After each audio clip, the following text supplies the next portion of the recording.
Hello and welcome. My name is Rebecca Flores, and with us today is Harold Mahler, also known as Skip.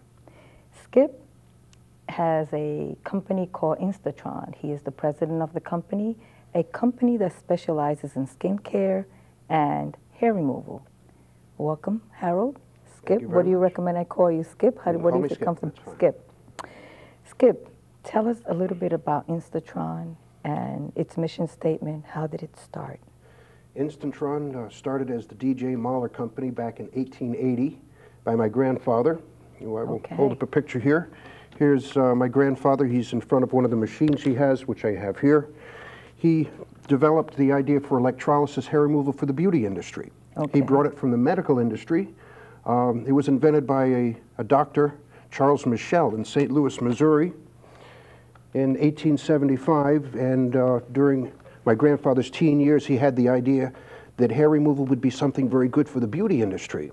So by 1880, he was 20 years old, started the company, and began marketing it in Spanish, English, and French magazines and beauty magazines for women, and created the desire for women to be hair-free in the face. So he brought it to the beauty industry. What made him want to do that? I mean, he had a vision. He had a vision. He had a vision as a young man. This would be something very good. Now I'm freezing. It was very good for the women. It was very good for It's very good for women. It helps them gain more self-esteem. Image-wise. Image-wise, psychologically benefits people that have had trouble with a lot of hair growth in the face, which is usually a hormonal imbalance and could be treated medically and then with electrolysis too. But electrolysis treats it by removing one hair at a time. But he had the idea to bring this to the beauty industry. It hadn't existed. And he had the foresight to take it from the medical industry for removing ingrown eyelashes, that's how it was invented, and bring it to the beauty industry. So he was the first to do. He was the first to bring it to. He created the demand for the beauty end of electrolysis, where it was invented by a doctor for ingrown eyelash removal. He took it to the beauty industry. So your grandfather is the founder. Grandfather, your father also worked. Yes, my father, my uncles, and my aunt. So it was a whole big family. So it's how many generations now? 3 generations now. 3 generations. Yes. Now you are the president. I'm president now. Now, did you start as the president? No, I started by sweeping the floors. As a young boy, and putting together machines and the accessories. That's how I started. And you worked your way up? Yes, working at the company on summer vacations, going away to school and then home in the summer, and I worked at the company. How do you feel knowing that you still work the business and your father is one of the founders? How do you feel knowing that it's 3 generations, yet it's still going? I have a lot of pride, and I have a lot on my shoulders to keep this company succeeding. We have done very well for 130 years now, and I want it to succeed, and hopefully for my son to take interest in it and take it over. So it needs to continue passing on. Yes, it does. This is a quite inspiration, you know, because many companies die because a lot of their children don't like to take on their parents' dream because they have their own dreams. But this is something that you are continuing. I'm continuing it, yes. You're going to continue. Now, tell me about, you said it's worldwide? Yes. Nationwide? Yes. Okay. Did your grandmother also assist in the company or no? Yes, she did. She came for treatment. She was 20-some years younger than my grandfather. She came for treatment from Portugal. They fell in love, and the rest is history. The rest is history. Yes. Now, there's a machine here. You want to tell the audience about the machine and how it works? And is that the first machine? Or? This is one of the very first machines that my grandfather made. Okay. It seems very simple in operation. It just has a little crank here. What's inside are dry cell batteries, very similar to batteries for a flashlight. And by attaching more batteries by wiring, you create a higher current. Now, this is galvanic current, which is a chemical process that kills the root of the hair, if you want to say, and destroys the follicle. What it's doing is you're chemically decomposing the blood supply that feeds the hair. Hair grows because of blood supply feeding it. Blood is the food for it. So you coagulate the food that's supplying the hair, and that's how it is killed. So these are This was a small handle that had a very small needle on the end of it, about 2/1000ths of an inch in diameter up to 5/1000ths. And these were inserted into the follicle of the hair, and then the electric current will decompose it, or in this case, it was a chemical decomposition. The machines that are used now use radio frequency, and it's very fast, down in hundredths or thousandths of a second. These machines took around 2 to 3 minutes per hair to do. Wow. Now this is the original machine. Yes, it is. This it's is one the of the original originals. machine. That should be in a museum at this point. Well, So you're making sure that it's a safe keep. Yes, it is. I keep that under close observation. Okay. Knowing this machine that's here, does it also remove leg hair? Hair anywhere in the body. Anywhere in the body. Anywhere in the body. So if I wanted to have my hairs removed from my legs, yes, yes, it can be done. Yes, okay. it does. It's permanent. So now, where is the office located, by the way? We're in Riverside. Oh, you are? Yes, we started in downtown Providence, across from Grace Church, for several years, and my grandfather moved to Riverside in around 1900. So it's always been in Riverside. Yes. And for those who are interested in learning more about the Instantron company, there is a telephone number that I can give you. It's 401-433-6800. And you can ask anyone that answers the phone about the company, how long has it been around, and any question regarding hair removal. Now tell me a little bit more about Instantron and about the hair removal. Is this the only thing the company does? We make the machines for electrolysis, which are now computerized, very modern machines. We make skincare equipment for a company in Canada, which is similar in its operation of the type of circuits that are used, and those are used to remove skin blemishes and by this company in Canada. Is this something you like to do, or is this something that you're just doing because you want to keep the tradition going? Well, both. I enjoy it. I enjoy speaking. I lecture on electrolysis at conventions around the country. Excuse me. And but I enjoy it. It's a passion that I've had with the company and been interested in it since I was very young. I've done other things in my life and still do. I'm a musician and play regularly.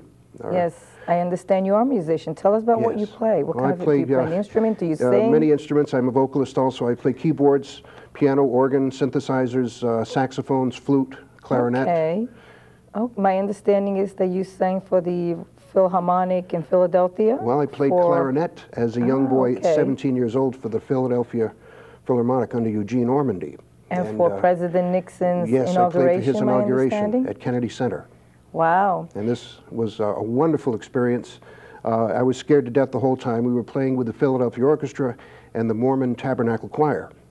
And it's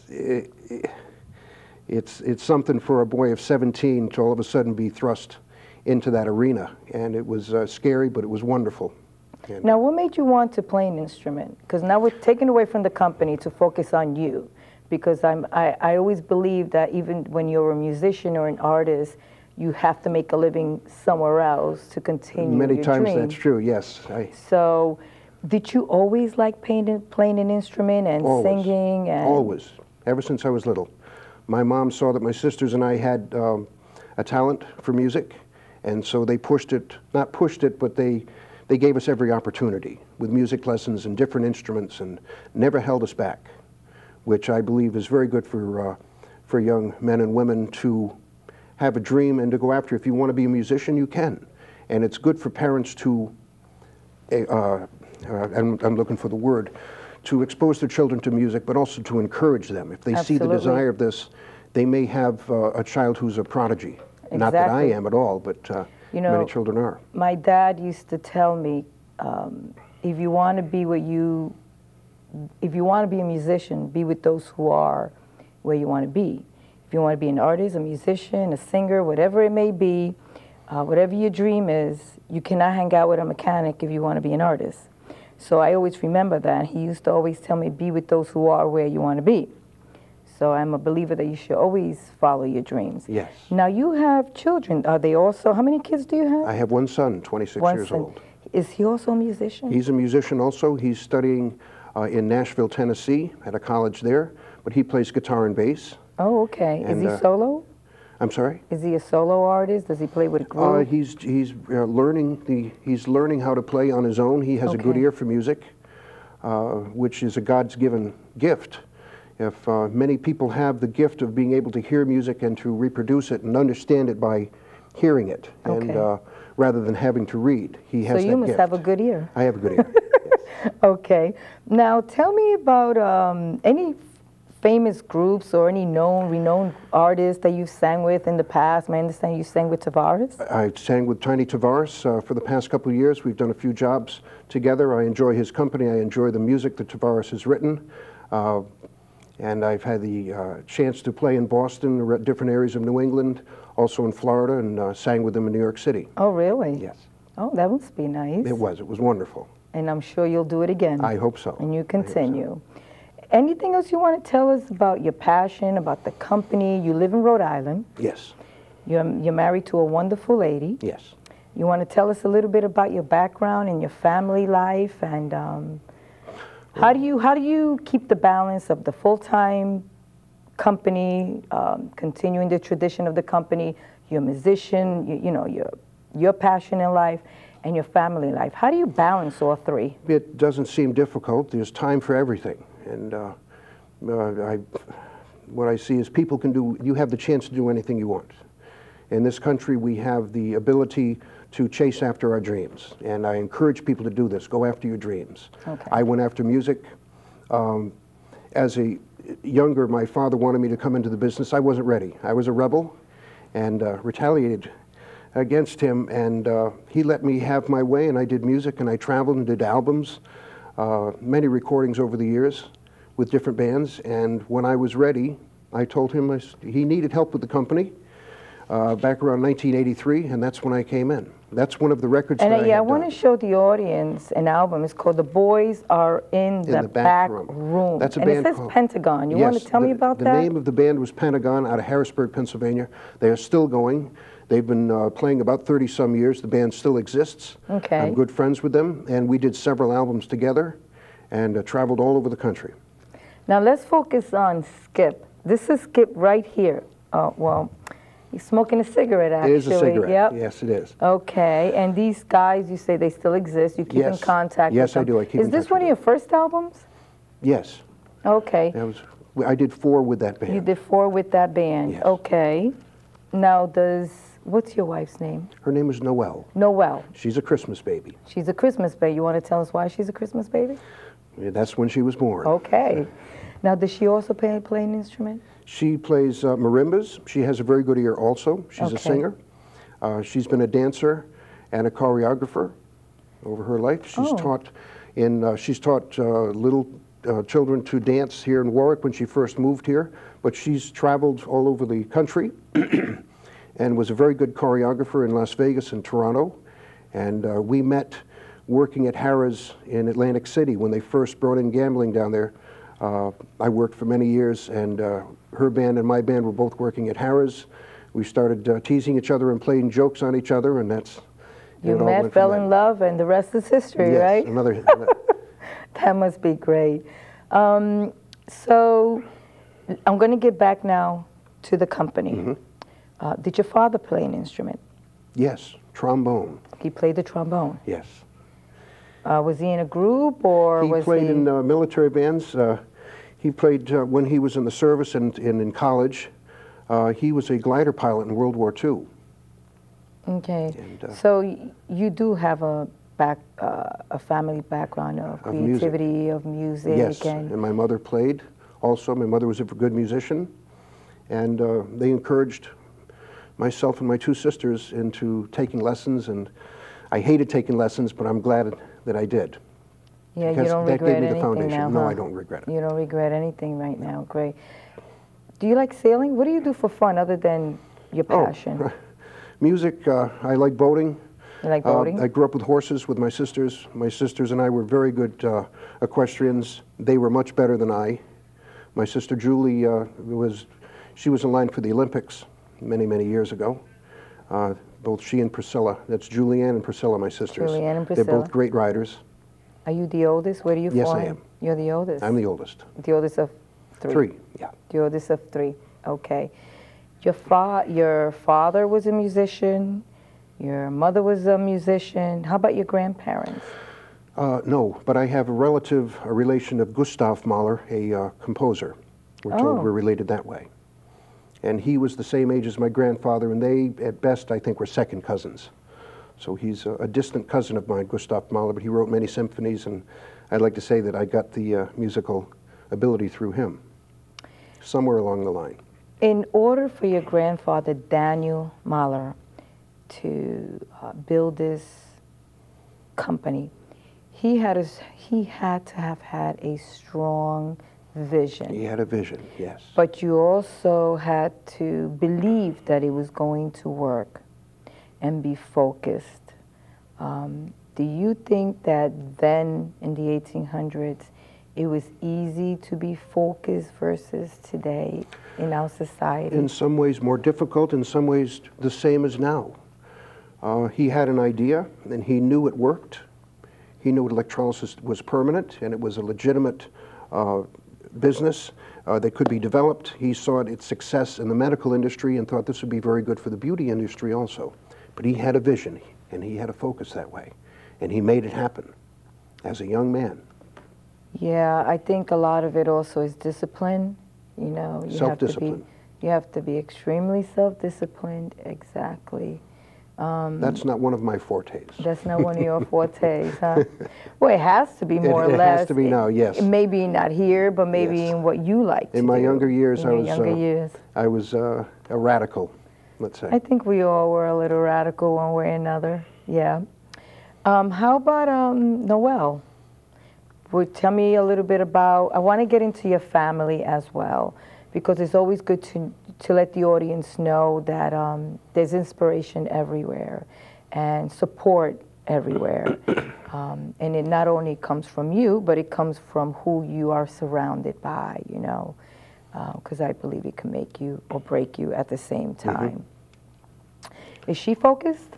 Yes. She's very focused? She loves dance. She's, even though her health doesn't allow her to dance anymore, her passion never ends. She watches all the dance shows on TV, still involved with children to get them, encouraging them to follow their dream. And if they want to dance, she can show them a little bit. Or if they want to be an artist or a musician, follow their passion.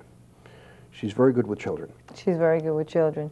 Now, do you teach anything at all? Do you coach the youth in playing the instrument? No, I haven't. I've given some private lessons in my life, but it's not my forte to teach. I have encouraged some children that I've seen that do have an ear, and giving them a little bit of testing and seeing how they react with music and what they can do with it, with rhythms or listening to tones or being able to duplicate by singing a note that someone's singing.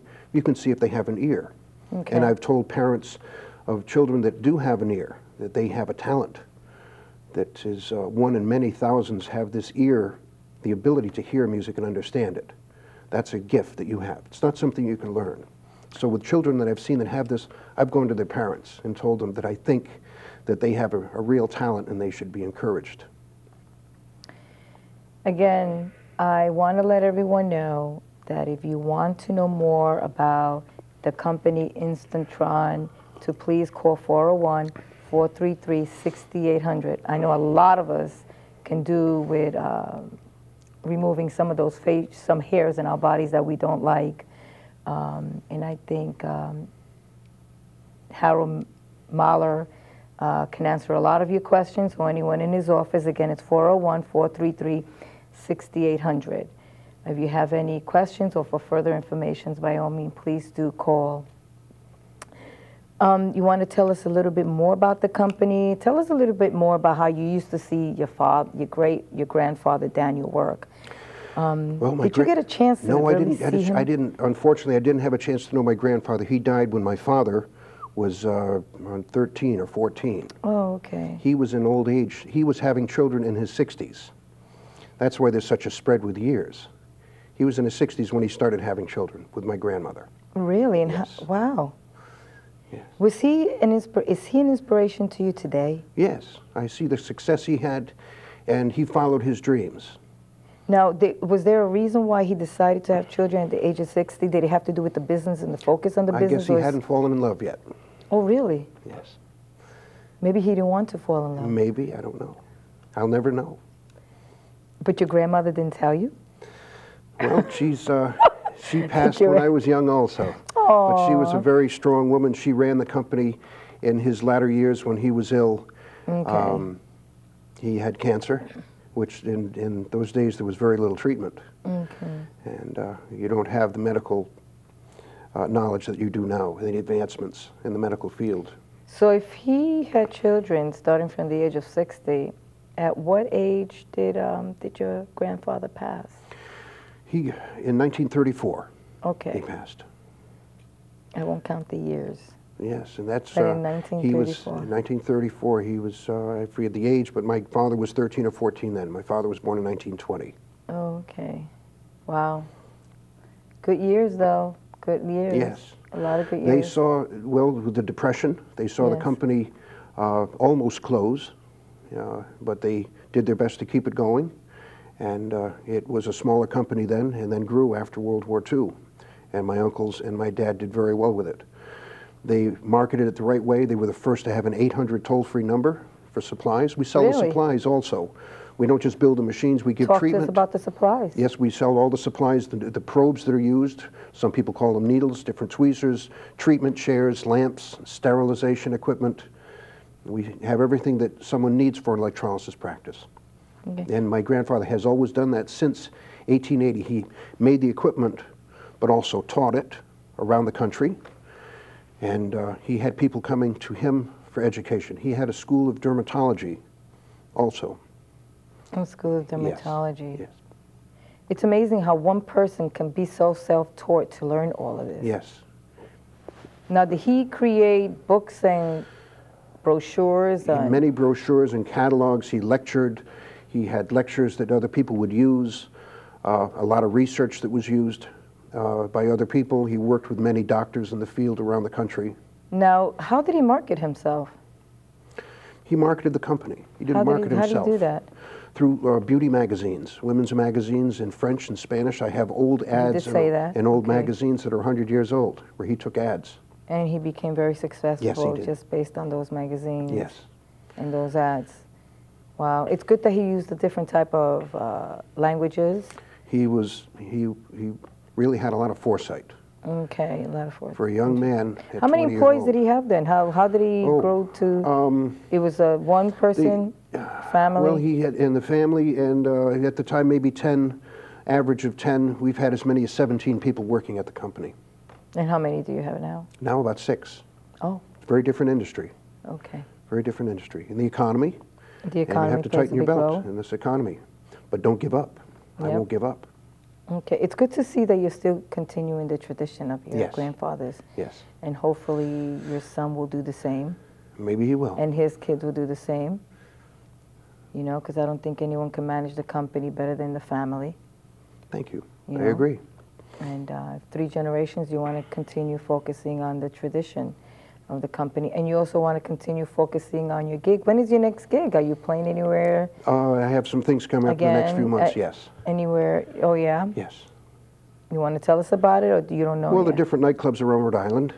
Okay. We have a lot of, we have private shows we do. We're playing some big state fairs. One of the ones is in New York this fall. It's one of the biggest state fairs in the country. And it's a name that I can't even pronounce. That's it's an okay. Indian name. But it's in the fall. Is it in the month of October, it's in the November? Month of October. That one is, yes. New York City or New York? No, this will be upstate, north of Albany. New York. This is a big fair we're going to play. Okay. Nothing in Rhode Island coming? We play JR's Mardi Gras down in Warwick. We play different clubs in Cranston and down in Portsmouth. That's on Oaklawn Avenue, the Mardi Gras. Oh, you play there. Okay. Yes. That's a good venue. So if I want to go see you, I can go to Mardi Gras? Yes, that's the best place. On a Saturday or a Friday or? Yes, usually Fridays or Saturdays. Usually Fridays or Saturdays. Oh, I got to do that then. I live down the road from there, actually. It's a good club. We'd love to go see you perform. Anything else you want to add to the audience regarding your music and Instantron and family values, anything like that? I followed my dream in wanting to be a musician And I pursued that, and I think I've done very well at it. Okay. I'm not a great player by any means. The older I get, the more I realize that I don't know. So it's music is a lifelong learning experience. But so is dealing with people, and so is learning a business, and pursuing your dreams, or having an idea and seeing its future and making it happen. Okay, I agree. I agree. I think it's called capitalizing on relationships. Yes. You got to capitalize on them. I'm a big believer in that. But we're going to start wrapping it up soon, but I just want to ask if you can please tell the audience, basically the youth, the reason why I ask you to do this is because you have a history of family business, a tradition that you want to keep up, and there's also your music. People focus on their passion and they forget that you have to do something else in order to continue your passion. You can't always live on your passion. Right. That's right. But if there was, in 5 words or less, if you were to tell the youth and the audience in general something inspiration, what would that be? With today, especially with today's economy, you know, people are losing don't give up. Their spirits. Don't give up. It is better down the road. Things will always get better. Everybody goes through bumps and lows in their life, and I'm certainly not immune to that. I've made my mistakes. I'm sorry for them, but you pick up and you go on from there. Believe in your dreams. Believe in yourself. Don't give up. Exactly, and you are a prime example of that. Thank you. And I commend you and your family for doing so, and Noel for I thank my family for the opportunity. I thank my father and my uncles and all of my family for encouraging me in this business and seeing it through even in bad times. Especially in bad times. Yes, with the economy the way it is now, you still push. You have to advertise. Let people know what you do. Have pride in it. Okay. Again, I want to tell the audience, please call Instantron 401-433-6800 if you have any questions regarding skincare, hair removal. I know a lot of us are very busy, but we tend to neglect our bodies, our skin. And ladies, I know I'm going to call Instantron to see how I can remove my hair from my legs, that's for sure. So I hope this has been a very inspirational show. And I want to thank Harold Mahler, also known as Skip in our community. Please call me Skip. Skip, I want to thank you very much for joining us. You're very welcome. Audience, thank you for giving me this opportunity. Again, it's 401-433-6800.